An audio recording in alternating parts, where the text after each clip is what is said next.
Very good evening to you once again. So the Rugby World Cup is set to kick off in less than 2 hours now this evening, and there is excitement among local fans who will see the Springboks attempt to defend their crown. eNCA Sports Editor Vata Ngobeni is at the Pirates Sports Club and joins us to talk rugby now. Davi, thank you very much once again for joining us. So is there a build-up of anticipation with the big kick-off fast approaching? No, evening, Taco. Without a doubt, there's a wonderful vibe out here at Pirates Rugby Club. The build-up started early on the day. We had little kids running around and practicing and playing their rugby. And again, I think in our earlier crossing, I spoke about how the Springbok team of 2019 that won the World Cup, and a lot of those players are at this World Cup.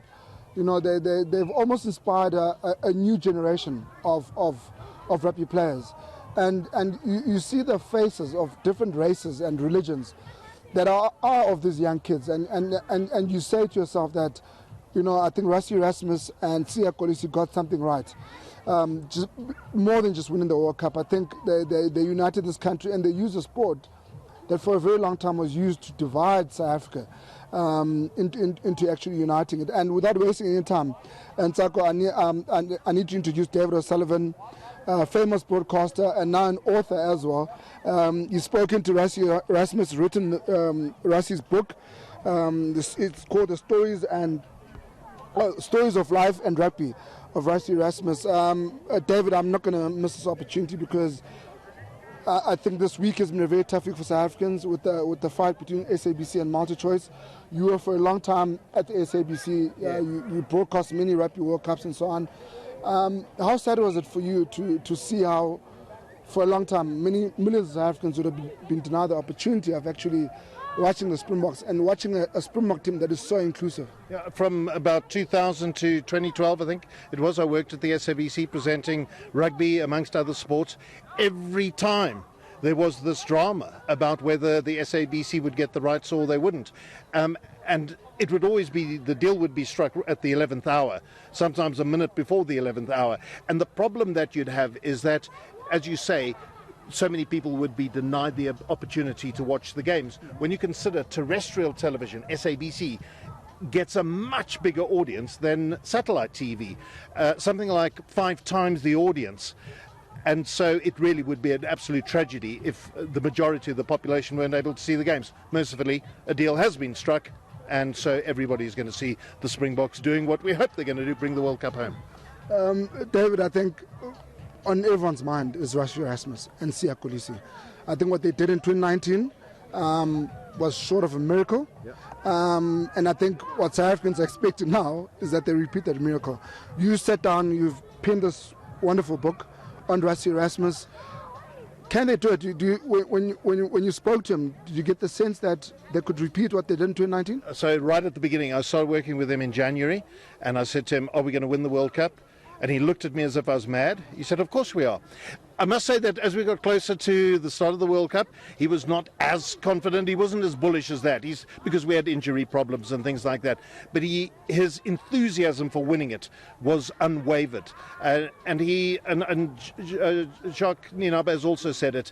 2019 was not the goal. It wasn't to win that World Cup. When they both came in 2018, they made a plan to win the World Cup in 2023. 2019, as Jacques says, we got lucky. So all the plans are in place for this World Cup. And now you look at the depth they have, the game plans they have. All the pieces have come and fit together at the perfect moment. These two are master strategists, and they cannot do it without Siya. He said we missed him so much. When he was injured, he said the team was flat. Now that he's back, even when Siya was a 70% chance of going, Rassie said, I'm still taking him because of the difference he makes to that team. So, yep, we are going to do it. David, I remember reading one of your pieces a while ago and how you spoke about the 1995 World Cup.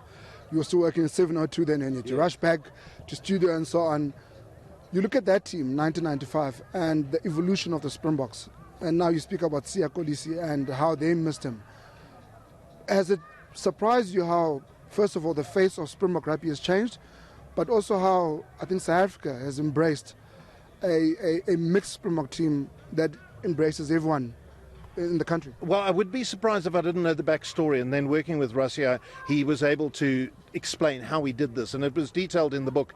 And the key thing is the Elite Players Development Pathway, EPD. He talks about the EPD endlessly, and what this is basically is establishing a network of coaches and scouts around the country to spot the best players and to give them opportunities. So the kid in a township, if he's got the spark of talent, he gets the opportunity. And then Russia and his team establish roadmaps, a way that they must now lead their lives, not only as players physically, but also how they should lead their lives intellectually. He doesn't want what he calls vingat people, prima donnas. And he grows them from under 15, under 16, under 17. And now those are the guys who are scoring the tries. Cheslin Colby came through EPD. Kanan Moody came through, Kurt the Orenser, you name these guys. But he and Jacques have this sharp eye for spotting raw talent. And when they were at Saru, not in the position they now, before they went to Munster, they ran a mobile unit and they traveled the country. They were like the A-team. They would just be parachuted in to help somebody who was in trouble. They went to border and they saw this guy who could run but couldn't play, called Makazola Mapimpi, and they gave him the tools. They saw Lekanyo And all of those guys have been nurtured by Rassie and Jacques. And now look at them. Seasoned pros about to stand on the biggest stage. Do you think they realize what they've done? I know a lot of people speak about the gift that Sia is to black rugby and to South African rugby. Do you think Rassie and Jacques realize what they did when they actually appointed Sia and when they actually won the World Cup?